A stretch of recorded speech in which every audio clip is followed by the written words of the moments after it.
Good morning, Knicks Nation. Today is Friday, the 12th, 12th day of December 2025. I hope you're safe and healthy today. Hope your family is safe and healthy and that the needs of you and your family in terms of food, shelter, clothing, as well as health are being met today. Blessings upon those that work in the area of health, along with first responders every day doing their best to save lives, and those also pick up garbage to keep places clean, and those that make deliveries for our convenience. Double blessings on the men and women that are out here trying to help rescue, deliver, and recover the teenagers and children that are victims of child molestation and pedophilia. People that are out here also trying to help those victims of prostitution, child prostitution, pornography, human trafficking, and sex slavery. By the way, when we were in El Poblado here in Colombia a couple of days ago, there's a whole squad of people that the city sends out just to look and find runaways and people that might be targets or victims of sex trafficking and sex slavery, and children and teenagers that are under 18. I think that's a wonderful thing. Blessings to those type of people out here trying to stop it. Curses upon the perpetrators, profiteers, and perverts that create the great demands that cause these heinous industries to exist. Finally, double blessings on the homeless. More than 700,000 men, women, children, families, senior citizens, military veterans in the United States, and millions of people around the world that are homeless. Blessings upon them, for theirs is the kingdom. So, there will be a basketball game in Las Vegas tomorrow. Tomorrow early evening, with the New York Knicks taking on the Orlando Magic. One of multiple times, of course. I think this will be the fourth time that the Knicks have played the Magic this year. This is what makes a legit rivalry. So the Knicks have had a rivalry with Miami going back, man, I would say that rivalry goes back more than 25, definitely more than 25 years. Probably closer to 30 years since Pat Riley was coach of the Knicks and left to go take over the whole operation in Miami. So that, along with the playoff battles we have had following that up, is what has this long-term Miami-New York rivalry. Boston and Philly have been rivals with New York from the time that Clyde Frazier, Dave DeBusschere, Willis Reed played, because those were the principal adversaries to get to the championship round for the Knicks at that time in the Eastern Conference. So those type of rivalries with the Knicks have been going on for decades, literally for decades. In the case of Philly and Boston, it's been more than 50 years. And in the case of Miami, like I said, it might be 25 years. But anytime Knicks meet with any of those three teams, throw the records out, because it doesn't matter. It's going to be like a championship game for both teams when they meet. But that's now developing with Orlando. And one of the reasons is Orlando's an up-and-coming team that's looking to prove themselves. The Knicks are now an established team, having rebuilt the team.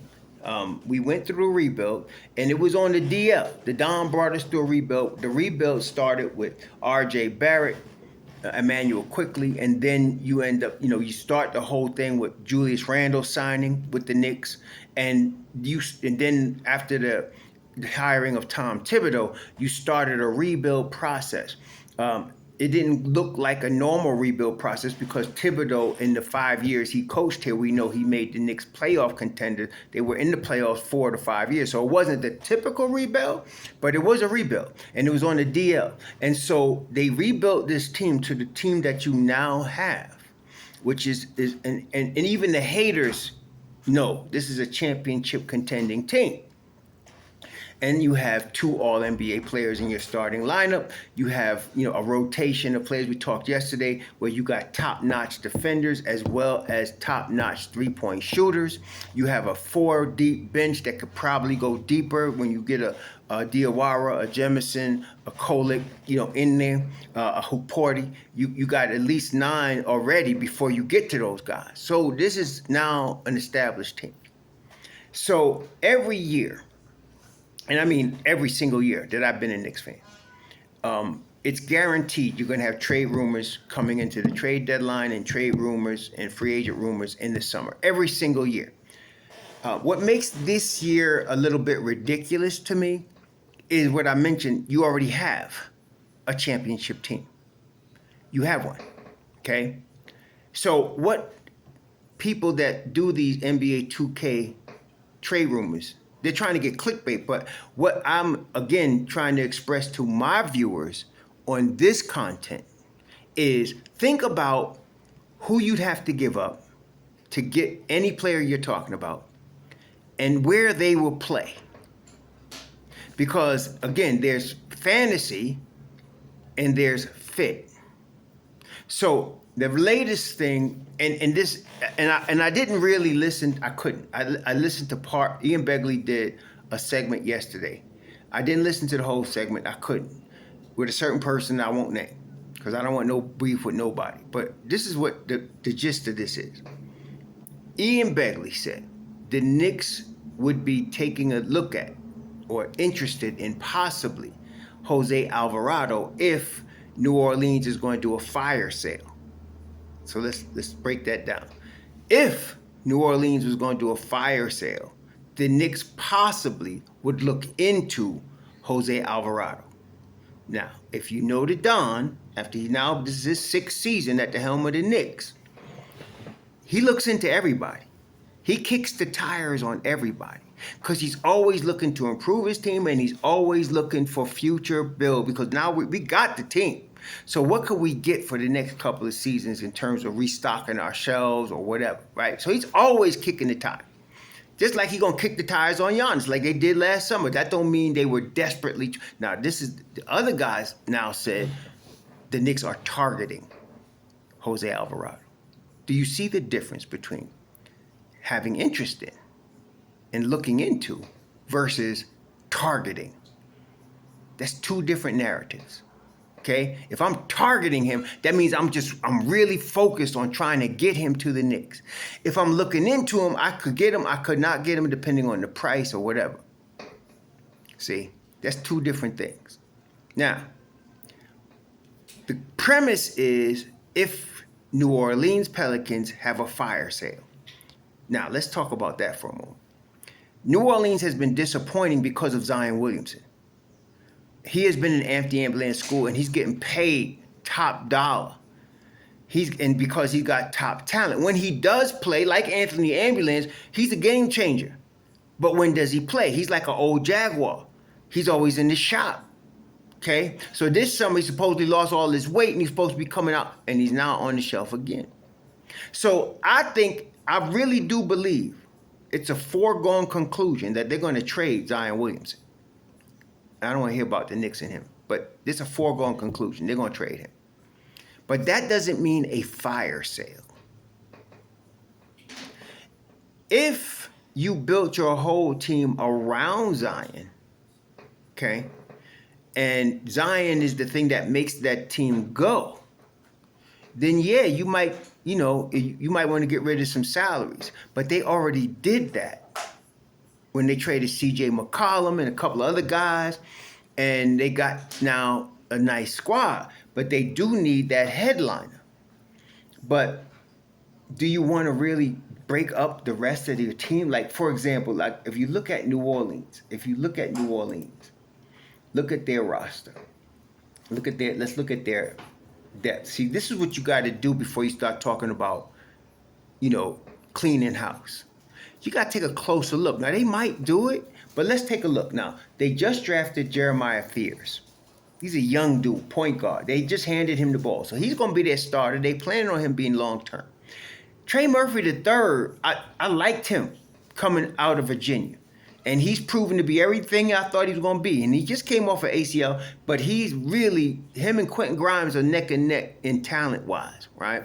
I liked him before Grimes, but he was so good, somebody plucked him off before we got him.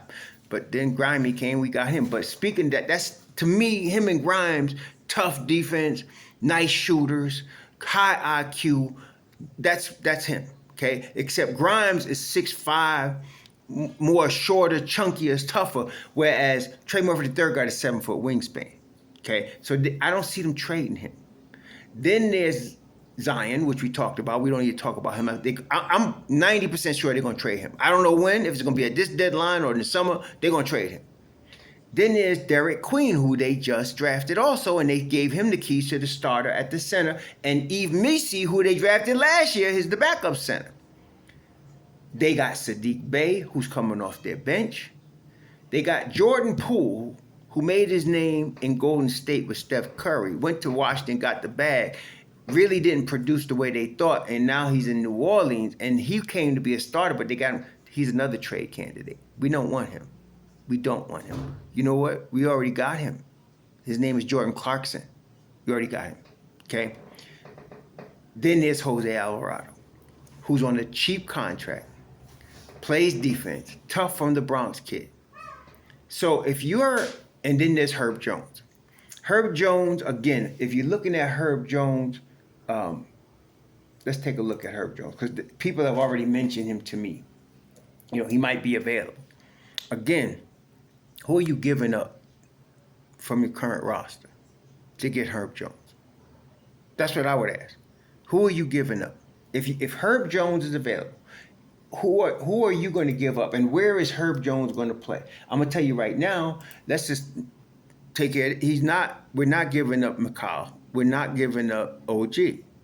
We're not giving up Josh Hart. So who are you giving up to get Herb Jones? Do you think New Orleans wants Yabusele? Are they that stupid? So Herb Jones left school. He's 27 years old. He's in his prime. He's going to be 28 soon. I mean, not soon. He's going to be 28 next year, next October. So he's in his prime. Defensive dude, no doubt. Defensive dude. They actually have him listed as the starter at the 5. That's how thin they are. I mean, not the 5, small forward. So where is he going to play? I don't know. I really don't. Yeah, he's a good player, solid. But where is he going to play? And I want to look at his contract. You got to look at how much it's going to cost. You can't just name. It really annoys me. People just throw names out there without thinking about it. And I mean not thinking about it. So if you look at Spot Rack, how much the cap make? Let's see. Herb Jones salary. Let's take a look. And then, we got to find out. My internet is so slow in this freaking hotel. Here it is. Okay. So we got to find out what's going to cost us to get him. He's probably, I would say, him and Alvarado would be the Knicks type of players, the candidate that the Knicks would want. Now, let's say Alvarado, we're going to look at it right now. I'm just waiting for it to come up. But we're going to say, I'm going to guess and say Alvarado's salary probably matches Tyler Kolek's salary. Okay? Let's assume that's the case. So you could trade Tyler Kolek and, I don't know, Tyler Kolek and somebody else, maybe the rights to James Najee for Alvarado, right? Where is Alvarado going to play? Do you think he's playing in front of Deuce? I mean, we've been down this road before many times. No, he's not. So he would have to, do you think he's playing in front of Shamet? No, he's not. So what you really want to say is he's going to be getting Kolek's minutes. Kolek at this point in the season has been getting about 8 minutes per game. Because you know why? That's where his level is right now, and that's what they can afford to give him. If they let go of Wright, DeLon Wright, and Campaign, where is and this is another thing people don't understand. NBA players want to play. They want to actually play. They don't want to just collect the money. They want to play. So I don't know. So I guess the question would be, does Jose Alvarado want to play in the rotation with New Orleans and be on a team that's rebuilding? Or does he want to sit and not play on a championship roster? Because that's what would happen. He would be behind Brunson and Deuce, and then he'd be the third guy. I'm not even going to count him as a 2-guard. Shamet and McCall and Deuce actually have that locked down. He'd be a nice addition, but will he be all right playing 8 to 10 minutes? Because that's what he'd get. Okay. Now, with respect to Herb Jones, I don't know what he would get. I mean, if you were to move Yabusele, I really don't even know. You'd have to play more Cat at the 4, which is possible, but then Cat don't get a real breather because Herb Jones is really not a 4. I mean, you could put OG there, I guess. But again, Herb Jones is not going to get starters minutes. I'm not even sure. Maybe he gets rotation minutes because he's good like that. But it'll be tough now. And who you giving up? You got to give up something. You got to bring ass to get ass. So who you giving up? And if you just gonna play, or let's just send Yabusele, you think New Orleans would do that? Are you stupid enough to think New Orleans would just take Yabusele? Well, maybe they would because Yabusele, I don't know if his second year is guaranteed. I think he got a player option, so it is guaranteed for him. So yeah, they got to pay him. But I think Herb Jones is making more money. I'm just waiting for this internet to finally come up here. But I think Herb Jones is making more money. Let's see. Let me just look up Herb Jones salary. Let's just say contract. Internet in this hotel is slow. I've heard. So Herb Jones signed a 3-year, $67 million deal. And it runs through 28-29. It's $22.5 million per year. The Knicks can't afford him. They cannot afford him. Even if New Orleans was to take Yabusele makes $6 million. So no, they can't afford him. So forget Herb Jones. We're not going to trade Mikal Bridges for Herb Jones. We're not doing it. Okay, I'm just going to be that's not. I can guarantee you that's not happening. And I don't care what your opinion is. It's not happening. So he can't come to New York. That ends that, right? So we can forget Herb Jones, all right? Let's look at Jose Alvarado.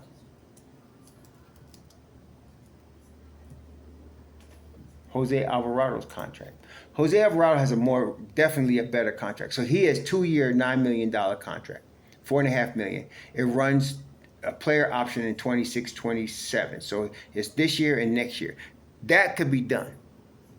Right, so now you send Kolek and his $2 million, you can get $2 million from somebody else. You can get another $1 million something and make that happen. You can get salary for salary there, and get Jose Alvarado. So Alvarado would be a better fit financially, but will Alvarado Alvarado's from the Bronx, so maybe he wants to come to New York. But I wouldn't call it the Knicks are targeting him, but it's possible that they get him. I'm looking at the numbers. I'm real time. I'm looking at it as I'm talking to you. So 2 years, $9 million. And if you look at the Knicks, let me look at the Knicks roster and their salary structure right now. This daggone computer driving a brother nuts. All right, so we know in this scenario, Tyler Kolek would be out. You'd probably lose. I don't know who else would you lose. You can lose. You want to send Ariel Hooporty there? I don't really think I would like to do that. I wouldn't send Muhammad Diawara there either. So right now, Tyler Kolek's getting $2.1 million. You'd need another $2.4 million. Where you getting that? I don't know. I don't know, y'all. That's what I'm saying. I don't know how you gonna get this done. What, you gonna send Pacome Dadiet out there? You might.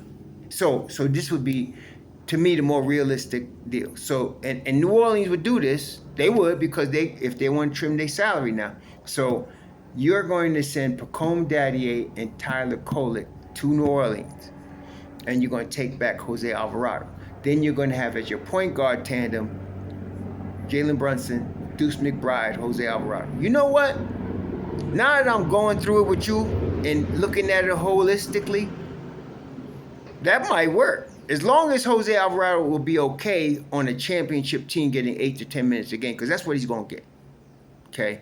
Deuce is still going to get 25 to 30 minutes. And you just heard the other day the coach saying, I want to make sure I'm trying to get Deuce more minutes. So it does work. I ain't going to front. It does work. Kolek. So that's the trade. Because they're not, I can't see them losing Ariel Hooporty at $1.955 million with what he brings to the team, I'm saying. And Muhammad Diawara is upside. He's all upside. He's 20 years old with a 7-foot wing. Yeah, they'll want him. But no, we ain't sending him. It would be Pacome, Dadiet, and Tyler Kolek for Jose Alvarado. That would be the move. Y'all would do that? Would y'all do that? That's the question. Because that's what we're dealing with. Okay, that's what we're dealing with. Okay, so I can understand when, of course, Ian said they'd be interest. Targeting, I don't know, but they'd be interest. Dadiet and Kolek both survived the summer, if you recall. They survived the summer, and I think they survived by the hairs of their chinny chin chin, because if your boy didn't decide to retire, because like I told you, there was no way they were keeping Landry Shamet. That was going to happen. The only question is whether they're going to keep Shamet and another guy. And to keep another guy, either Dadiet or Kolek would be out. Okay? So Brogdon decided to retire. That saved Dadiet and Kolek. If they want Alvarado, though, here come, the cut again. Here come the Turk. So y'all have to say, all right, if it was up to you, would you send Dadiet and Kolek out for Jose Alvarado? And would you be comfortable with Jose Alvarado getting the 8 to 12 minutes that Kolek was getting? Because that's about what he's going to get. Okay? And then the situation like we at right now, currently, he would get more because Deuce is out. By the way, I was telling y'all, don't sleep on Deuce coming back earlier from that ankle sprain. See? So now the Knicks going to reevaluate him in 1 week. Now, I don't expect him to come back in a week. But I'm going to tell you something. There's a very, very, very strong possibility he's back for that Christmas Day game. Okay? And a very, very strong possibility Shamet is back for that Christmas Day game. See? So, because Deuce is tough as nails. I told y'all. This is Deuce McBride you're talking about. So, high ankle sprain or whatever. Did you notice? I want you to tell me, did you notice the video on X yesterday where they showed the Knicks arriving in Vegas? Did you notice the first person off the bus? Did you notice it was Deuce McBride with no walking boot? I'm trying to tell y'all. Deuce McBride is on the board of directors of the Jalen Brunson, Josh Hart School of Toughness. I'm trying to tell you. Somebody said, well, Raw, that's a high ankle sprain. Most of the time, those are 4 to 6 weeks. I'm trying to tell you. Pay attention. I don't care what it is. It ain't broke. He gonna play. Okay? I just don't want it to affect his jump shot. I want him to be comfortable enough, like he was before this happened, to be knocking down them trays like he was doing. Okay, so that was making him a 6th Man of the Year candidate. So I want him to come back like that. I know he's going to be a little bit rusty, but So I'm thinking Christmas Day game. Even though they're going to reevaluate him in a week, I'm thinking he's going to be bugging to try to get back on the court as soon as possible, because that's Deuce. Just like Brunson. Remember, Brunson trained his ankle. Looked pretty bad. He was going to be out several. He was back within, a week? Trying to tell you. So that's another thing. So here, you're playing New Orleans in dirty Desmond-ass Bane. No Franz Wagner for them, of course. Franz Wagner, though, he was the head of that snake. Bane came off with 37 the other night to cause them to beat LA and get into this round right here. I'm looking forward to this game. And I'm sure OG is too. Y'all enjoy your Friday. Be safe. Enjoy your weekend in the game. And we'll talk soon. We'll probably do a podcast on Sunday. We're going to be traveling. We're going to be leaving this hotel at 4 a.m., 4:30, something like that, Sunday morning, and get back in Florida and be probably home by 4. So we'll probably do a late day live stream, maybe 6, something like that. And we'll get that done then. So we'll probably talk to y'all then. In the meantime, again, be safe, enjoy. So